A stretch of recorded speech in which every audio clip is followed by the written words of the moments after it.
آپ سوچ سکتے ہیں، آپ امیجن کر سکتے ہیں کہ 6 سال کا بچہ، اور اس کو یہ کہا جائے کہ عوام کے درمیان میں نہیں بلکہ علماء کے درمیان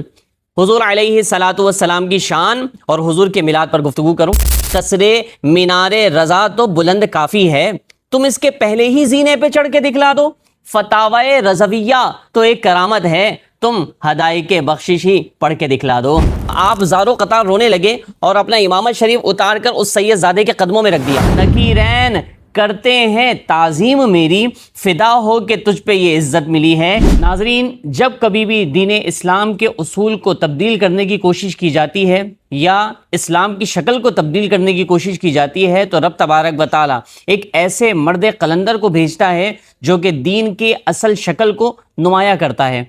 اسی طرح آج میری مراد ایک ایسا شخص ہے کہ جس کو لوگ امام اہل سنت کے نام سے یاد کرتے ہیں، جس کو لوگ عاشقوں کے امام کے نام سے یاد کرتے ہیں، جس کو لوگ اعلیٰ حضرت علیہ رحمہ کے نام سے یاد کرتے ہیں۔ جی ہاں، میری مراد شاہ امام احمد رضا خان علیہ رحمت الرحمن ہیں، جو کہ 10 شوال کو پیدا ہوئے اور صفر المظفر کی 25 تاریخ کو آپ کا وصال ہوا۔ آپ کی ذات کیا ہے، آپ کون ہیں اور کیا کمال رکھتے ہیں؟ اگر آپ کے اوصاف کی بات کی جائے تو آپ حافظ قرآن بھی تھے،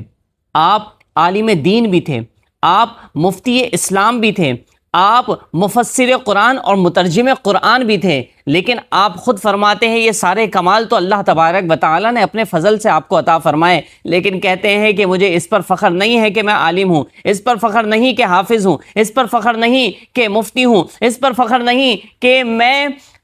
اللہ تبارک و تعالیٰ کے فضل سے ایک عالم دین ہونے کا شرف حاصل کرتا ہوں، بلکہ فرماتے ہیں فخر اگر ہے تو وہ کیا ہے؟ کہتے ہیں کہ میں اس پر فخر کرتا ہوں کہ اللہ تبارک و تعالیٰ نے مجھے نبی علیہ السلام کی محبت اور نبی علیہ السلام کا عشق عطا فرمایا۔ اور خود فرماتے ہیں کہ نکیرین کرتے ہیں تعظیم میری، فدا ہو کہ تجھ پہ یہ عزت ملی ہے، یعنی کہ یا رسول اللہ صلی اللہ علیہ وسلم، آپ کی محبت یہ ایسا اثر رکھتی ہے، آپ کا عشق یہ ایسا کمال عطا فرماتا ہے کہ نکیرین بھی جو حضور سے محبت کرتا ہے اس کی تعظیم فرماتے ہیں۔ اعلیٰ حضرت عظیم البرکت فاضل بریلوی رحمۃ اللہ تعالی علیہ کون ہیں؟ اعلیٰ حضرت علیہ رحمہ وہ شخص ہیں کہ جب دین کی اساس کو تبدیل کرنے کی کوشش کی گئی، جب اللہ تبارک و تعالیٰ کی ذات کے حوالے سے جو اسلام نے نظریات عطا فرمائے ہیں ان نظریات کو تبدیل کرنے کی کوشش کی گئی تو اللہ تبارک و تعالیٰ کی طرف سے حضرت اعلیٰ حضرت علیہ رحمہ جو ہیں، آپ نے دین کی خدمت کرتے ہوئے اپنا کردار ادا فرمایا کہ رب تبارک و تعالیٰ کے بارے میں اگر یہ بیان کیا جائے کہ اللہ تبارک و تعالیٰ نعوذ باللہ کسی عیب سے، اللہ سے کوئی عیب بھی ظاہر ہو سکتا ہے، تو اعلیٰ حضرت علیہ رحمہ نے فرمایا کہ وہ رب کائنات جو ہے وہ ہر عیب سے پاک ہے۔ اسی طریقے سے نبی علیہ الصلاۃ والسلام کے بارے میں جو عقائد اسلام نے عطا فرمائے ہیں وہ یہ ہیں کہ حضور علیہ الصلاۃ والسلام بے مثل و بے مثال ہیں۔ اللہ کے نبی علیہ الصلاۃ والسلام کو اللہ تبارک و تعالیٰ نے مختار کل بنایا ہے۔ حضور علیہ السلام کو اللہ تبارک و تعالیٰ نے اپنے چاہنے والوں اور اپنے غلاموں اور اپنے امتیوں کا مددگار بنا کر بھیجا ہے، تو لہٰذا یہ نظریہ تبدیل کرنے کی کوشش کی گئی اور یہ کہنا شروع کر دیا کہ نبی صلی اللہ علیہ وسلم تو نعوذ باللہ ہماری طرح ہیں، حضور صلی اللہ علیہ وسلم تو مدد نہیں کر سکتے، تو لہٰذا پھر اعلیٰ حضرت علیہ رحمہ نے فرمایا کہ حضور ہماری طرح نہیں ہیں، بلکہ آپ نے قرآن و حدیث سے بھی دلیل پیش کی اور پھر اشعار کے ذریعے بھی نظریہ پیش کیا کہ فرمایا کہ سب سے اولا ہو اعلیٰ ہمارا نبی، سب سے بالا ہو والا ہمارا نبی، اپنے مولا کا پیارا ہمارا نبی، دونوں عالم کا دولہا ہمارا نبی۔ حضور علیہ الصلاۃ والسلام کی شان و عظمت کے حوالے سے بات ہو یا رب تبارک و تعالیٰ کی قدرت کے حوالے سے بات ہو، اللہ تبارک و تعالیٰ کے پیارے بندے حضور اعلیٰ حضرت علیہ رحمہ نے نظریات کا اظہار فرمایا۔ اور آپ کے کمالات کی بات اگر کی جائے تو بچپن سے ہی اللہ تبارک و تعالیٰ نے آپ کو کمالات عطا فرمائے۔ ناظرین، ہمارے بچے جب 4 سال کے ہوتے ہیں تو پھر ہم یہ سوچتے ہیں کہ اپنے بچوں کو مدرسے میں داخل کیا جائے، اپنے بچوں کے لیے کسی قاری صاحب کا انتظام کیا جائے اور بچے کے لیے قاعدے کا انتظام کیا جائے، پڑھنے پڑھانے کا انتظام کیا جائے، لیکن قربان جائیے امام اہل سنت کی عظیم ذات پر کہ جب آپ 4 سال کے ہوئے تو اس وقت آپ کا کمال یہ تھا کہ آپ نے قرآن مجید ناظرہ مکمل ختم فرما لیا تھا. یہ آپ کا کمال تھا. 4 سال کی عمر میں ناظرہ مکمل فرمایا. اور پھر اس کے بعد جب آپ 6 سال کی عمر کو پہنچے نا تو ربیع النور شریف ماہ مبارک کا یہ بابرکت مہینہ آیا اور آپ کے والد گرامی نے ایک عالی شان محفل میلاد مصطفیٰ صلی اللہ علیہ وسلم کا انعقاد فرمایا. اس میں علاقے کے شہر کے جید علماء تشریف لے کر آئے اور پھر اعلیٰ حضرت عظیم البرکت فاضل بریلوی رحمۃ اللہ تعالی علیہ کو آپ کے والد گرامی نے کہا کہ احمد رضا ممبر پر تشریف فرما ہو، ممبر پر بیٹھو اور نبی علیہ الصلاۃ والسلام کی شان میں حضور علیہ الصلاۃ والسلام کے میلاد پر بیان کرو. آپ سوچ سکتے ہیں، آپ امیجن کر سکتے ہیں کہ 6 سال کا بچہ اور اس کو یہ کہا جائے کہ عوام کے درمیان میں نہیں بلکہ علماء کے درمیان حضور علیہ الصلاۃ والسلام کی شان اور حضور کے میلاد پر گفتگو کرو. اعلیٰ حضرت علیہ رحمہ فرماتے ہیں، آپ کے بارے میں فرمایا گیا کہ آپ ممبر پر مسند پر تشریف فرما ہوئے اور آپ نے حضور علیہ السلام کے میلاد پر 2 گھنٹے ایسی تقریر فرمائی کہ عوام تو عوام، علماء بھی آپ کی تقریر کو سن کر حیران رہ گئے. یہ اللہ نے آپ کو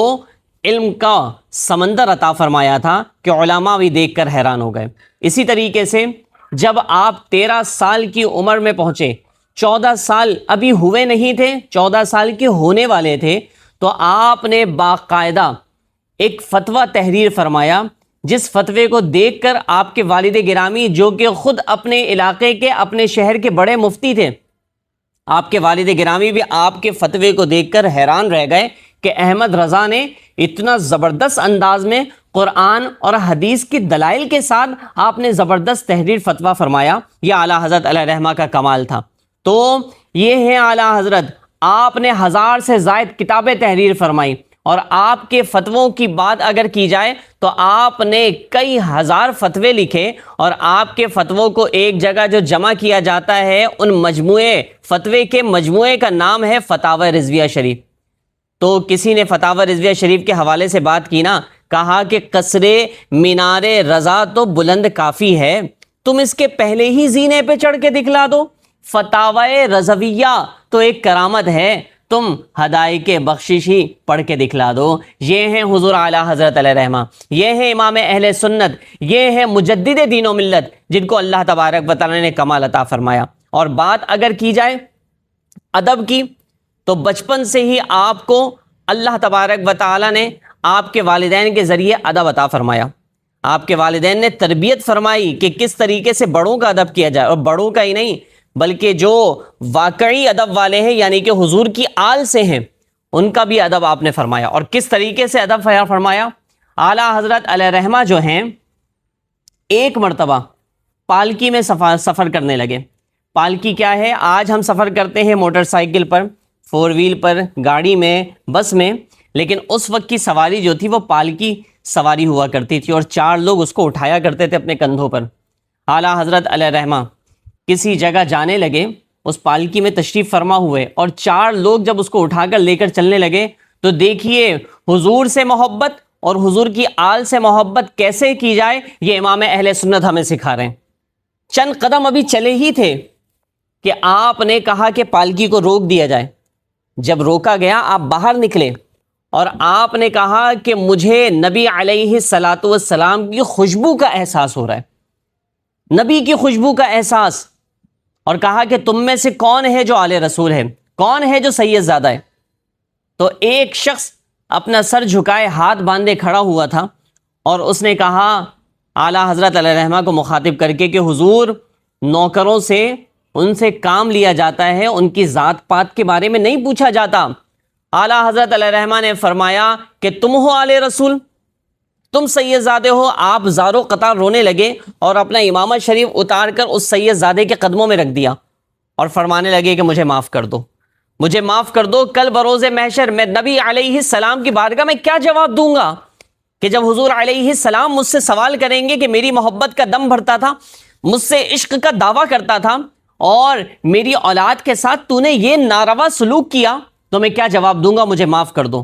اس سید زادے نے اعلیٰ حضرت علیہ رحمہ کی بارگاہ میں عرض کیا کہ میں نے حضور آپ کو معاف کر دی اور بھلا میں کیسے آپ سے ناراض ہو سکتا ہوں؟ اعلیٰ حضرت علیہ رحمہ نے فرمایا کہ معاف تو کر دیا ہے لیکن صرف اتنا ہی کافی نہیں ہے، بلکہ اب ہوگا یہ کہ جتنے قدم تم مجھے اٹھا کر لے کر آئے ہو اتنے ہی قدم میں چلوں گا اور تم پالکی میں بیٹھو گے اور میں تمہیں اٹھاؤں گا۔ اعلیٰ حضرت علیہ رحمہ دیکھیں وقت کا امام ہے، بلکہ عالموں کا عالم، علم والوں کو علم سکھانے والا، استاذ العلماء، وقت کا امام، مجدد دین و ملت، لیکن معاملہ کیا، عاجزی کیا، سیدوں کا ادب کرنے کا انداز کیا؟ وہ یہ کہ وہ سید زادہ جو کہ ظاہری طور پر نوکر تھا وہ پالکی میں بیٹھا اور اعلیٰ حضرت علیہ رحمہ نے اپنے کندھوں پر اٹھایا اور پھر اتنے ہی قدم لے کر چلے جتنے قدم وہ اعلیٰ حضرت علیہ رحمہ کو لے کر آیا تھا۔ تو یہ سکھایا ہمیں کہ بڑوں کا ادب کس انداز میں ہوتا ہے، سیدوں کا ادب کس انداز میں ہوتا ہے، نبی کی آل سے محبت کس طریقے سے کی جاتی ہے، یہ اعلیٰ حضرت علیہ رحمہ نے ہمیں سکھایا۔ اور صرف اتنا ہی نہیں بلکہ آپ نے ایک علمی گھرانے میں آپ نے پرورش پائی ہے،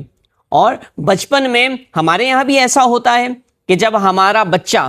روزہ رکھنے کے قابل ہو جاتا ہے تو پہلا روزہ رکھوایا جاتا ہے اور اسے کہا جاتا ہے کہ آج ہمارے بچے کی روزہ کشائی ہے۔ جی ہاں، اعلیٰ حضرت علیہ رحمہ نے بھی پہلا روزہ رکھا، گویا کہ اعلیٰ حضرت علیہ رحمہ کی بھی روزہ کشائی ہے۔ لیکن بچہ جب روزہ رکھتا ہے تو وہ تو فقط پریکٹس کے لیے ہوتا ہے نا، اور جب بھوک اور پیاس لگتی ہے تو پھر کہیں کنارے میں کونے میں جا کر اس کو کچھ نہ کچھ کھلا دیا جاتا ہے، پریکٹس بھی ہو جاتی ہے، روزہ کشائی بھی ہو جاتی ہے، بچے کی حوصلہ افزائی بھی ہو جاتی ہے۔ اعلیٰ حضرت علیہ رحمہ نے بھی پہلا روزہ رکھا۔ آپ کے والد گرامی نے دیکھا کہ میرے بچے احمد رضا کو بھوک اور پیاس کی شدت ستا رہی ہے، چہرے سے نکاہت اور کمزوری کے آثار ظاہر ہو رہے ہیں۔ آپ ایک کمرے میں لے کر گئے جہاں بہت ساری فیڑنیاں رکھی ہوئی تھی، یعنی کہ کٹورے میں، پیالے میں کھیر جما کر رکھی ہوئی تھی۔